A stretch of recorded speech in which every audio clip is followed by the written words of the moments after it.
যখন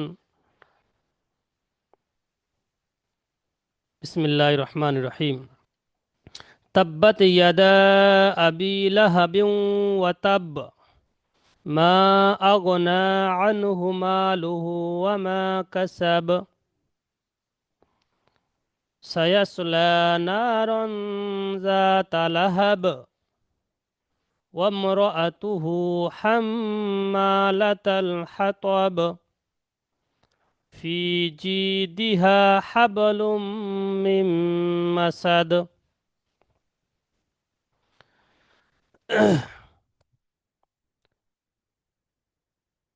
হুজুর সাল্লাল্লাহু আলাইহি ওয়াসাল্লাম যখন সাফা পাহাড়ের উপরে উঠে কুরাইশ খানদানদেরকে ইশারা করে বললেন যে, হে কুরাইশ খানদানের সমস্ত লোক একত্রিত হয়ে যাও। তো হুজুর সাল্লাল্লাহু আলাইহি ওয়াসাল্লামের সেই আহ্বান শুনে সমস্ত খানদানের লোক একত্রিত হয়ে গিয়েছেন। একত্রিত হওয়ার পরে হুজুর সাল্লাল্লাহু আলাইহি ওয়াসাল্লাম বলছেন, যদি আমি তোমাদেরকে একটা হুকুম দিই বা যদি তোমাদেরকে কোনো একটা খবর দিই যে এই পাহাড়ের পিছনে তোমাদের শত্রু এসে অপেক্ষা করছে, কোনো এক মুহূর্তে তোমাদের উপর আক্রমণ করবে, তোমরা কি আমার কথা মেনে নেবে বা আমাকে সত্যবাদী বলে মেনে নেবে? সবাই এক বাক্যে তখন বলেছিল, অবশ্যই আপনি আল আমিন এবং আপনি সত্যবাদী, অবশ্যই আপনার কথা আমরা মেনে নেব। তো তারপরে হুজুর সাল্লাল্লাহু আলাইহি ওয়াসাল্লাম সেই সাফা পাহাড়ে বললেন যে, আমি ইসলাম ইসলাম গ্রহণের আহ্বান দিলেন সবাইকে। সবাইকে ইসলামের দাওয়াত দিলেন যে আল্লাহ ছাড়া কাউকে ইবাদত করা যোগ্য নয় এবং আল্লাহ ছাড়া কারোর ইবাদত করা যাবে না। আল্লাহ ছাড়া যদি অন্য কারোর ইবাদত করা হয় সেটা গুনার কাজ হবে, সেটা পাপের কাজ হবে। তো আল্লাহ রাব্বুল আলামিন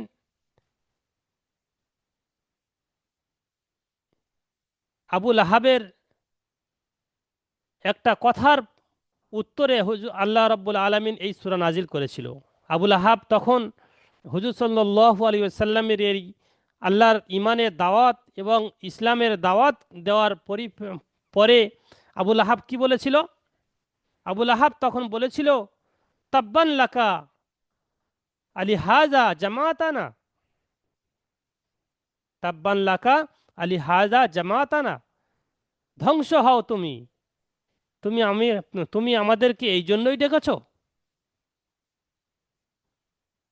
আবুল আহাব হুজুর সাল্লাল্লাহু আলাইহি ওয়াসাল্লামকে বদদোয়া দিল। কিন্তু আবুল আহাব কে ছিল? হুজুর সাল্লাল্লাহু আলাইহি ওয়াসাল্লামের নিজের চাচাদের মধ্যে একজন ছিল, নিজের চাচা। কিন্তু যখন হুজুর সাল্লাল্লাহু আলাইহি ওয়াসাল্লাম ইসলামের দাওয়াত যখন দেননি, তখন সমস্ত কাফের মুশরিক সবাই হুজুর সাল্লাল্লাহু আলাইহি ওয়াসাল্লামকে আল আমিন সত্যবাদী বলে স্বীকার করেছিল। কিন্তু যখন ইসলামের দাওয়াত দেওয়া শুরু করেছিল, যখন ইসলামের কলেমার দাওয়াত দেওয়া শুরু করেছেন, তখন হুজুর সাল্লাল্লাহু আলাইহি ওয়াসাল্লামের সবাই শত্রু হয়ে দাঁড়িয়েছে। এমনকি নিজের চাচা হুজুর সাল্লাল্লাহু আলাইহি ওয়াসাল্লামকে কষ্ট দেওয়ার থেকে রোকেনি। যত রকম রাস্তা, যত রকম পন্থায় হুজুর সাল্লাল্লাহু আলাইহি ওয়াসাল্লামকে কষ্ট দেওয়া যায় সেই সমস্ত রাস্তা এখতিয়ার করেছিল। তো যখন আবুল আহাব বলল, তাব্বান লাকা আলি হাজা জামাতানা, তুমি ধ্বংস হয়ে যাও, আবুল আহাব হুজুর সাল্লাল্লাহু আলাইহি ওয়াসাল্লামকে বদদোয়া দিচ্ছে যে তুমি ধ্বংস হয়ে যাও, তুমি আমাদেরকে এই জন্যই ডেকেছো। কিসের জন্য? হুজুর সাল্লাল্লাহু আলাইহি সাল্লাম ডেকে তো বললেন যে ইমামের দাওয়াত দিলেন, ইসলামের দাওয়াত দিলেন, কিন্তু আবুল আহাব তার উত্তরে এটাই বলেছিল। তো আল্লাহ রাব্বুল আলামিনের সহ্য হয়নি।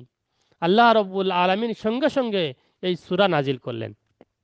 কি সূরা? তাব্বাত ইয়াদা আবি লাহাবিন ওয়া তাব।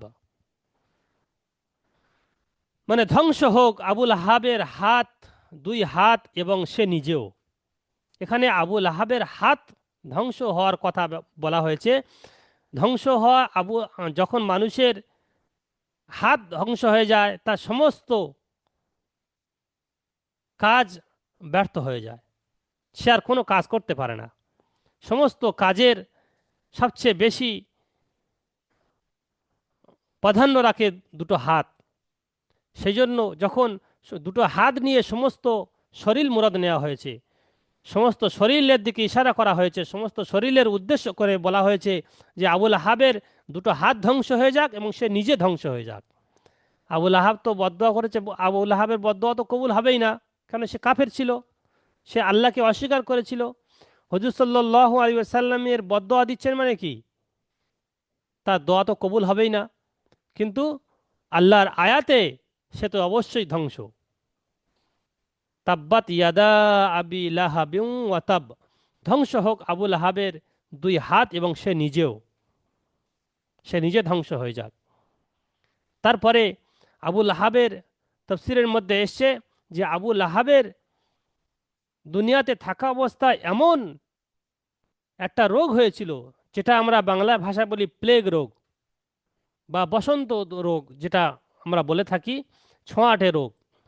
তো ছোঁয়াটে রোগ সেই সময় মক্কার বুকে থেকে যদি কারোর হতো, তার আশেপাশে কেউ যেত না, তাকে ছুঁইত না।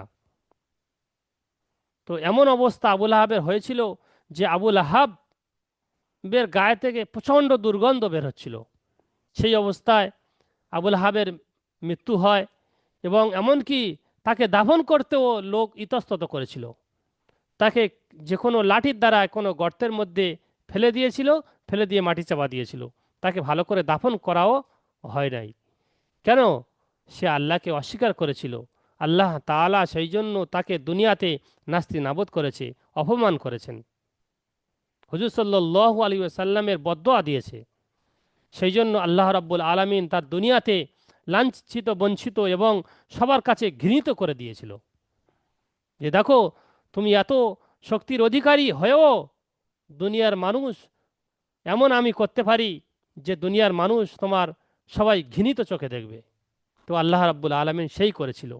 তারপরে বলছেন মা আগনা আনহু মালুহু ওয়া মা কাসাব, তার যা সম্পদ সে কামিয়েছিল, যে যা কিছু সম্পদ সে উপার্জন করেছিল, সে সমস্ত সম্পদ, সে সমস্ত যা কিছু সে কামিয়েছিল, তার কোনো কাজে আসেনি।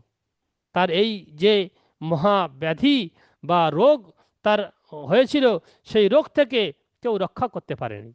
সেই জন্য যা রাখে আল্লাহ, মারে কে? মারে আল্লাহ, রাখে কে? আল্লাহ যাকে চাইবে তাকে ইজ্জত দিবেন, তাকে যাকে চাইবেন তাকে জিল্লাত করবেন, বেইজ্জতি করবেন। তো একে আল্লাহ রাব্বুল আলামিন বেইজ্জতি করেছিল দুনিয়াতে। কেমনভাবে বেইজ্জতি করেছিল? প্রত্যেকটা মানুষের তার দিকে ফিরে তাকাতো না, এমনভাবে তাকে বেইজ্জতি করেছিল। তারপরে বলছেন যে মা আগনা আনহু মালুহু ওয়া মা কাসাব, সে দুনিয়াতে যা কিছু ধন সম্পদ, মাল, টাকা পয়সা যা কিছু জমা করেছিল, তার ওই রোগ থেকে কেউ রক্ষা করতে পারেনি এবং তার ওই রোগ থেকে কেউ বাঁচাতে পারেনি। সায়াসলা নারন জাত লাহাব, সে শুধু দুনিয়াতে এই অপমানিত বা বেইজ্জতি হয়নি, তার জন্য অগ্নি শিখা রয়েছে। মানে কি? সে জাহান্নামে যাবে মরণের পরে। দুনিয়া তো সেই রকম তো ও অপমানিত, লাঞ্ছিত হয়েছে, ঘৃণিত হয়েছে, মরণের পরেও সে জাহান্নামে জ্বলবে। শুধু সে একা জ্বলবে না, তার সঙ্গে তার স্ত্রীও যাবে। অমরাতুহু হাম্মালাতাল হাতাব, অমরাতুহু হাম্মালাতাল হাতাব মানে সে আবুল আহাব তো জাহান্নামেই যাবে, তার সঙ্গে সঙ্গে তার স্ত্রীও যাবে। তার স্ত্রী যাওয়ার কি কারণ? তার স্ত্রী অমরাতুহু হাম্মালাতাল হাতাব, সে কাঠ বহন করে আনতো। কি কাঠ বহন করে আনতো? হুজুর সাল্লাল্লাহু আলাইহি ওয়াসাল্লামে যে রাস্তা দিয়ে যেতেন, সেই রাস্তায় কাঁটা জাতীয় কাঠ এনে এনে সেই রাস্তায় বিছিয়ে দিত, যাতে হুজুর সাল্লাল্লাহু আলাইহি ওয়াসাল্লাম অন্ধকারে সেই কাঁটার উপরে পা দিয়ে সেই কাঁটা পায়ে বিদ্ধ হয়ে গিয়ে হুজুর সাল্লাল্লাহু আলাইহি ওয়াসাল্লাম কষ্ট পায়। তো দেখুন, হুজুর সাল্লাল্লাহু আলাইহি ওয়াসাল্লাম সকালে বার হয়ে চলে যেতেন, রাতে ফিরতেন। তো এই সমস্ত কাফেররা, আবুল আহাব এবং আবুল আহাবের স্ত্রী নিজে হুজুর সাল্লাল্লাহু আলাইহি ওয়াসাল্লামের প্রতি সেকেন্ডে কিভাবে কষ্ট দেওয়া যায় সেই তারা ফিক্রে থাকতো, কিভাবে হুজুর সাল্লাল্লাহু আলাইহি সাল্লামকে কষ্ট দেওয়া যায়। সেই জন্য এই সূরার মধ্যে শুধু আবুল আহাবের কথা বলা হয়নি, আবুল আহাবের সঙ্গে আবুল আহাবের স্ত্রীও ধ্বংসের মধ্যে এবং জাহান্নামের মধ্যে যাওয়ার ও ইশারা করা হয়েছে। কেন? সে হুজুর সাল্লাল্লাহু আলাইহি ওয়াসাল্লামের কষ্ট দেওয়ার জন্য সে সাহায্য করত। কাঠ, কাঁটা জাতীয় কাঠ এনে তা পথে বিছিয়ে দিত, যাতে হুজুর সাল্লাল্লাহু আলাইহি ওয়াসাল্লাম কাঁটাবিদ্ধ হয়ে কষ্ট পায়। হজরত ফাতেমাতুজ জহরা রাদিয়াল্লাহু তাআলা আনহা বলছেন, হুজুর সাল্লাল্লাহু আলাইহি ওয়াসাল্লাম যখন সকালবেলা বের হয়ে যেতেন, সাদা কাপড়ে বের হয়ে যেতেন, এবং রাত্রে যখন আসতেন তখন হুজুর সাল্লাল্লাহু আলাইহি ওয়াসাল্লামকে, আব্বাজানকে আমি চিনতে পারতাম না। কেন? হুজুর সাল্লাল্লাহু আলাইহি ওয়াসাল্লাম সাদা কাপড় পরিধান করে দাওয়াত, দিনের দাওয়াত, ইসলামের দাওয়াত নিয়ে বাইরে যেতেন, এবং যখন রাতে ফিরতেন পাথর মেরে, কাফেররা না বুঝে হুজুর সাল্লাল্লাহু আলাইহি ওয়াসাল্লাম পাথর মেরে কষ্ট দিয়ে সমস্ত কাপড় লালে রক্তাক্ত হয়ে যেত। হুজুর সাল্লাল্লাহু আলাইহি ওয়াসাল্লাম এত কষ্ট করে এই ইসলাম দিনকে জিন্দা করেছেন, এই ইসলামের দাওয়াত দিয়েছেন, এই কলেমার দাওয়াত দিয়েছেন, এই আল্লাহকে আল্লাহ প্রচার করেছেন। আজ আমরা তো ইসলাম নাচাইতে পেয়ে গিয়েছি, আমরা বাম্মার কোলে এসে ইসলাম ধর্ম পেয়ে গিয়েছি, মুসলমান নাম পেয়ে গিয়েছি, আমাদের কোনো কষ্ট হয় নাই। সেই জন্য ইসলামের কোনো আমাদের কাছে কোনো কদর নেই। তারপরে শেষের আয়াতে বলছেন, ফি জি দিহা হাবলুম মিম মাসাদ। সে শুধু জাহান্নামে যাবে না, জাহান্নামে যাওয়ার পরে তার গলায় এমন একটা মজবুত রশি দেওয়া হবে, জাহান্নামী রশি। শুধু জাহান্নামে তো কষ্টই তো আছে, তাছাড়া সেখানেও জাহান্নামের মধ্যে মজবুত রশি তার গলায় পরানো হবে। তো আবুল আহাব হুজুর সাল্লাল্লাহু আলাইহি ওয়াসাল্লামকে দুনিয়াতে বেইজ্জতি করার কথা বলেছিল, সেই জন্য আল্লাহ রাব্বুল আলামিন সেই আবুল আহাবের দুনিয়াতেই বেইজ্জতি করে দিয়েছেন, এবং দুনিয়াতে তাকে, তার সমস্ত মানুষের কাছে তাকে ঘৃণিত করে দিয়েছেন। অপর জায়গায় আল্লাহ তাআলা বলছেন, অত ইজ্জু মান তাশা অত জিল্লু মান তাশা বিয়াদিকাল খৈর ইন্নাকা আলা কুল্লি শাইইন কদির। আল্লাহ তাআলা যাকে চান তাকে ইজ্জত দান করেন, যাকে চান তাকে জিল্লত দেন। কার ভাগ্যে কি আছে কেউ জানে না।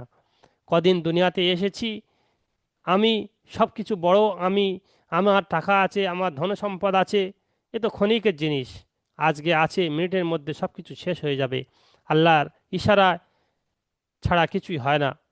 সেই জন্য করে আল্লাহ রাব্বুল আলামিন আমাদেরকে আল্লাহর রাস্তায় চলা এবং হুজুর সাল্লাল্লাহু আলাইহি ওয়াসাল্লামের তরিকা মতো চলা এবং হুজুর সাল্লাল্লাহু আলাইহি ওয়াসাল্লামের হুকুম মেনে দুনিয়াতে জীবনযাপন করা তৌফিক দান করুক। এই সূরার মধ্যে আল্লাহ রাব্বুল আলামিন যেমন আবুল আহাবের ধ্বংসের দিকে ইশারা করা হয়েছে, এবং হুজুর সাল্লাল্লাহু আলাইহি ওয়াসাল্লামকে বেইজ্জতি করার পরিণামকে আল্লাহ রাব্বুল আলামিন এই সূরার মধ্যে বর্ণনা করেছেন। তো হুজুর সাল্লাল্লাহু আলাইহি ওয়াসাল্লামের বেইজ্জতি করার পরিণাম দুনিয়াতে হয়েছে এবং আখেরাতে এবং জাহান্নামে তার জন্য অবধারিত। আল্লাহ রাব্বুল আলামিন আমাদেরকে বলা এবং শোনার থেকে বেশি বেশি আমল করা তৌফিক দান করুক। আলহামদুলিল্লাহ। আল্লাহ আমাদের উপর খুব খুশি। সেই জন্য করে আল্লাহ রাব্বুল আলামিনের বলা হয়েছে, যার উপরে নেক দোয়া থাকে বা আল্লাহ রাব্বুল আলামিনের 70 বার রহমতের দৃষ্টিতে তাকান, সেই ব্যক্তি দিনের কথা বা দিনের দিকে আসার তৌফিক পায়।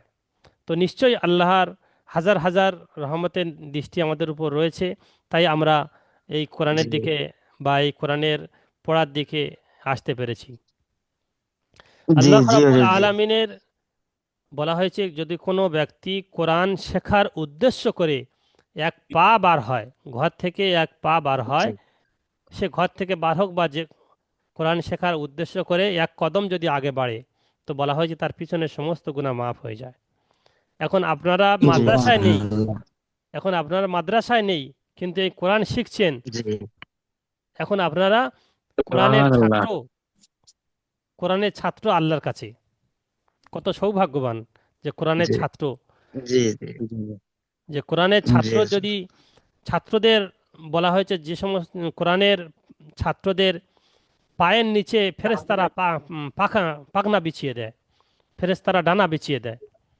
সে মাদ্রাসার ছাত্র কোনো নির্দিষ্ট করা হয়নি যে সে মাদ্রাসায় গিয়ে পড়ছে তাদের জন্য এই ফজিলত বা এই সওয়াবের অধিকারী হবে না। সে যেখানে থাকুক, কোরআনের ছাত্রদের জন্য, জি কোরআন শেখার, যারা কোরআন শিখছে, কোরআন শেখার রাস্তায় যারা রয়েছে, তাদের জন্য এই ফজিলাতের কথা বলা হয়েছে। সে যেখানে থাকুক, ফোনের মাধ্যমে হোক, বলা হয়েছে কোনো ব্যক্তি যদি এই কোরআন শেখে, তো কাল কিয়ামতের দিন তার পিতামাতার নূরের তাজ পরানো হবে, কোরআন শেখে। সুবহানাল্লাহ। সুবহানাল্লাহ। তো এই কোরআন আপনারা শিখছেন, যখন থেকে আলিফ বা শুরু করেছেন, আপনাদের আপনার তো জি সম্মান তো আল্লাহ দিবেই, আপনার পিতামাতার পিছনের সগিরা গুনাহ মাফ হয়ে গিয়েছে। জি জি কত বড় সম্পদ এটা, যে আল্লাহ রাব্বুল আলামিন আমাদের এই রকম একটা সুন্দর প্ল্যাটফর্মের মাধ্যমে যে কোরআন শরীফ শেখার একটা রাস্তা খুঁজে পেয়েছি, এর জন্য আল্লাহর কাছে হাজার হাজার শুকরিয়া আদায় করা, এবং পাঁচ ওয়াক্ত নামাজে আল্লাহর কাছে দোয়া করা যে এই আল্লাহ, মরণ পর্যন্ত যেন এই কোরআন শিখতে শিখতে যেন মরতে পারি, জি শেখার জি শেষ নেই। একটা হাদিসে এসছে কোরআন জি শেখার সময় কতটুকু, কোরআন শেখার সময় হলো মায়ের কোল থেকে নিয়ে কবরের কোল পর্যন্ত। শেখার শেষ আছে? জি শেখার শেষ নেই। নাই আমরা যে হয়তো কোরআনটা নাই নাই। শিখেছি, আপনাদের শেখাচ্ছি, আমরা তো এখন শিখছি হুজুরদের কাছে, আমাদের শিক্ষকদের কাছে এখন আমরা শিখছি। শেখার কোনো শেষ নেই। শেখার কোনো শেষ নেই।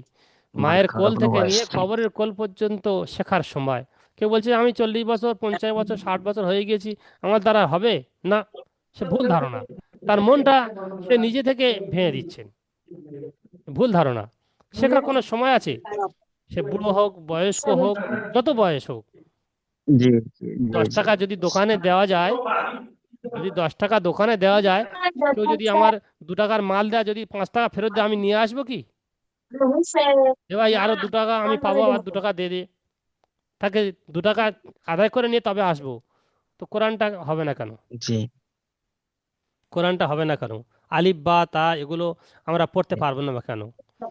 দুনিয়াতে না জি হওয়ার জি জিনিস কিছু নেই, প্রত্যেকটা হবে। জি হুজুর। আরেকটা জিনিস জি দেখেন, একটা বর্ণ পরিচয় বই, সামান্য 10 পাতা 5 পাতা বই, একটা বাচ্চা মুখস্থ করে যদি জি রাখে, সে 2 মাস পরে সে ভুলে জি যাবে। জি 2 মাস পরে ভুলে যাবে, জি যদি 2 মাস না পড়ে জি সে বলবে। ভুলে যাবে। কিন্তু আল্লাহর কোরআনটা দেখেন, জি 6666টা আয়াত, জি ছোট ছোট বাচ্চারা মুখস্থ করে গেছে। সে ভালো করে বাম্মা ভালো করে বলতে পারে না, সেই সব 9 বছর 10 বছর বাচ্চারা ভালো করে সে দুনিয়ার ব্যাপারে কিছুই জানে না, কিন্তু তার দিলের মধ্যে এমনভাবে জি সেই গাঁথা রয়েছে, মানে এটা স্বপ্নের মতো নয়। জি মানে এটা মানুষ, জি অন্য মানুষ হয়তো যে শুনলে, হিন্দুরা শুনলে বলবে কি করে করতে পারছে, আমরা মুসলমান বলে আমরা বলছি যে জি হয়ে যায়। কিন্তু যারা মুসলমান নয়, তাদের কাছে যদি শোনানো যায় যে এই এত বড় মোটা কিতাব শুরু থেকে শেষ পর্যন্ত শুনিয়ে দেবে, কোথাও ভুল যাবে না, একটা নোক্তা, একটা জবর, একটা জি জের, কিছুই ভুল যাবে না, তারা শুনে তো আশ্চর্য মনে জি করবে যে কি করে হতে পারে। জি কোরআন আল্লাহর মোজেজা। অবশ্যই এই কোরআন আল্লাহ দান করেছেন, আল্লাহ হেফাজত করবেন। যদি কোনো মানুষ দুনিয়াতে, কোনো একটাও মানুষ যদি কোরআন না পড়ে, কোনো পশু পাখি, কোনো জন্তু জানোয়ারের দ্বারা আল্লাহ তাআলা আল্লাহর কাজ করে নেবেন, কিন্তু আমরাই জি ক্ষতিগ্রস্তের মধ্যে পড়ব। আমরাই বিভিন্ন জি আল্লাহর জি আল্লাহর জাহান্নামের মধ্যে চলে যাব। ক্ষতি আমাদের হবে, জি আল্লাহর কোনো ক্ষতি হবে না। সারা জি পৃথিবীর মানুষ সবাই যদি আল্লাহওয়ালা হয়ে যায়, সবাই যদি আল্লাহর প্রশংসা করে, সবাই যদি নামাজ রোজা করে, আল্লাহর সম্মান একটুও বাড়বে না। আল্লাহর সম্মান যা আছে তাই থাকবে। সারা পৃথিবীর মানুষ যদি আল্লাহকে নাফরমানি করে, আল্লাহকে গালি দেয়, আল্লাহর নাউজবিল্লাহ, আল্লাহর যদি কেউ না মানে, তো আল্লাহর একটুও শান বা আল্লাহর যে একটুও সম্মানের কমই হবে না। জি আল্লাহ তো আলিমুল গাইব, কি হয়েছে, কি হবে এবং তা পরে কি আসবে আমাদের জীবনে, সব আল্লাহ জানেন। জি সেই জন্য তো কোরআনটা শেষ করে দেওয়ার জন্য দুনিয়াতে এত প্রবচনা, এত মানে চেষ্টা, এত সব কিছু চলছে। যে জিনিস বেশি ভালো হয় তার পেছনে তত বেশি শত্রু হয়।